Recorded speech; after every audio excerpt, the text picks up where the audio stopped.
আমাদের 3 লক্ষ মা বোনের ইজ্জত লুণ্ঠনে এই জামাতিরা সহযোগিতা করেছে।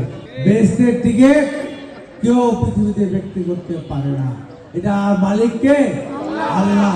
আলসাম রাজাকার তৈরি করেছে, জামাতের 4 জন মন্ত্রী ইয়াইয়ার ক্যাবিনেটে ছিল, তারা 30 লক্ষ মুক্তিযোদ্ধাকে হত্যায় সহযোগিতা করেছে।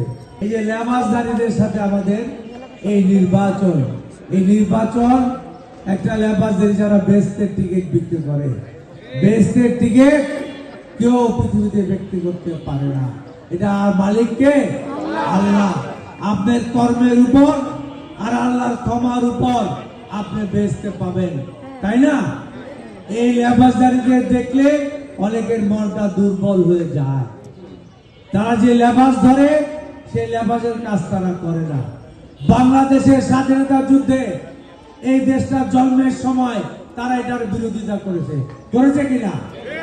আলসাম রাজাকার তৈরি করেছে, জামাতের 4 জন মন্ত্রী ইয়াইয়ার ক্যাবিনেটে ছিল, তারা 30 লক্ষ মুক্তিযোদ্ধাকে হত্যায় সহযোগিতা করেছে।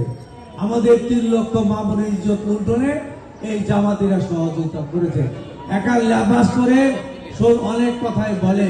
শেখ হাসিনা বলেছিল না 2008-এ, ঘরে ঘরে চাকরি দিব, প্রত্যেককে 10 কেজি করে চাউল খাওয়াবো। আমরা কি 10 কেজি চাউল পেয়েছি? ঘরে ঘরে চাকরি পেয়েছি। কি পেয়েছি? ঘরে ঘরে লাশ পেয়েছি। তো সুতরাং আমরা আপনাদের সামনে আর বক্তব্য দিতে চাই না। দুপুরের খাবারের সময় দয়া করে ভোট কেন্দ্রে যাবেন।